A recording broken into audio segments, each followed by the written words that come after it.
Hello students, page number 58 see here. इसमें लेखक ने बताया कि राजा साहब के मन में फिरोजा के प्रति भी दया जाग चुकी थी। वह उसका दुख दूर करना चाहते थे। इसके लिए वह बिना किसी शर्त के उसे हिंदुस्तान भेजने को तैयार हो गए और राजा साहब के इस फैसले को सुनकर फिरोजा आश्चर्यचकित हो गई।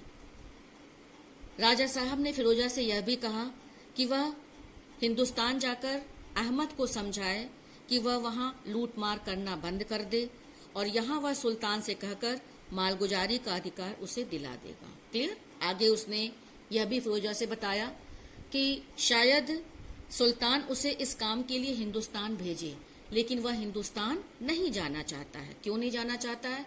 क्योंकि हिंदुस्तान में उसकी एक छोटी बहन थी और बरसों से उसने उसका हाल नहीं लिया था, उसकी खोज खबर नहीं पूछी थी।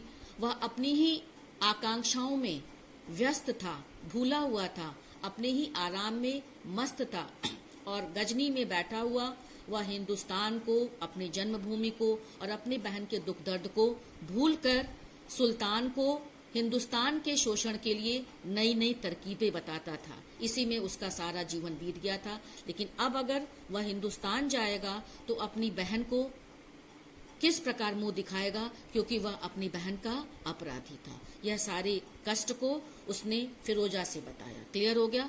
आगे राजा साहब की इस दुख भरी दास्तान को सुनकर, उनके कष्ट को सुनकर उसने इरावती को खोजने का आश्वासन दिया। क्लियर हो गया होगा।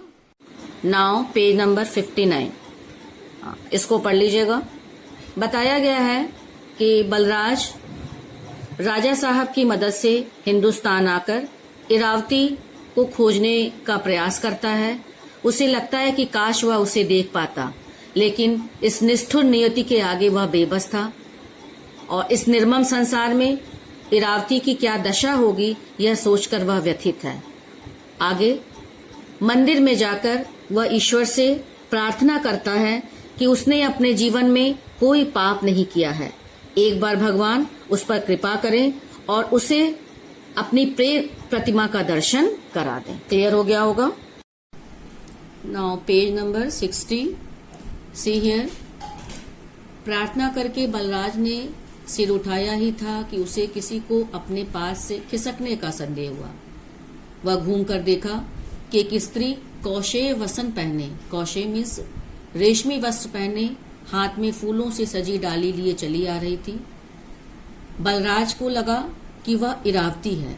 उसने उसे संदिग्ध स्वर में उसका नाम लेकर पुकारा। जब वह स्त्री घूमी तो बलराज उसे पहचान गया और अपने दोनों हाथ फैलाकर उसे आलिंगन करने के लिए दौड़ा। इरावती ने उसे रोका। बलराज ने तब कहा कि वह उसकी वाग्दत्ता पत्नी है। वाग्दत्ता मीन्स वह कन्या जिसकी शादी पक्की हो चुकी हो और उन दोनों का अग्नि के सामने विवाह होने वाला था।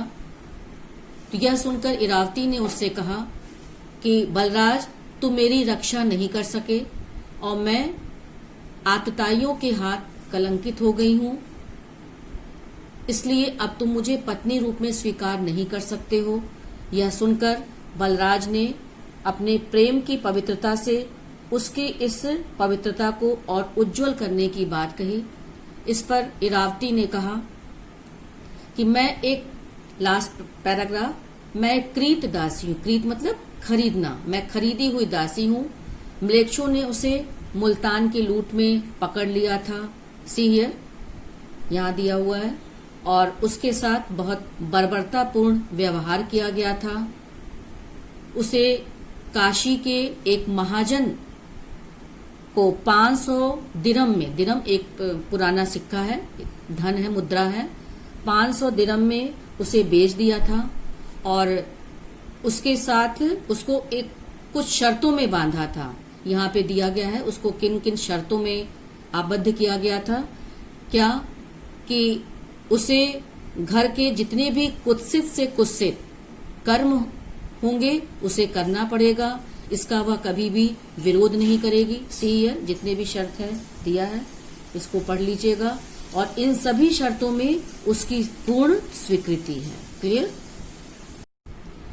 Page number 60 here.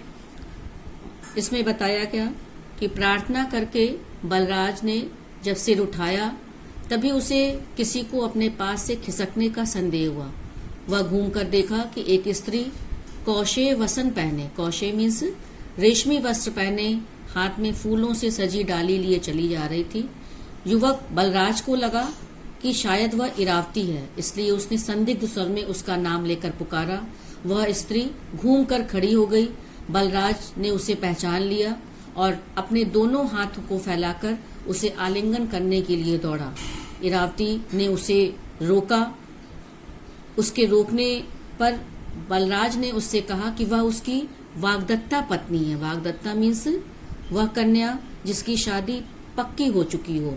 उन दोनों का अग्नि के सामने विवाह होने वाला था, तो वह उसको क्यों मना कर रही है। यह सुनकर इरावती ने उससे कहा कि तुमने मेरी रक्षा नहीं की थी, मैं आतताई के हाथ से कलंकित हो गई हूँ, इसलिए मैं तुम्हारे साथ भाग भी नहीं सकती हूँ, क्योंकि मैं खरीदी हुई दासी हूँ, कृत दासी हूँ।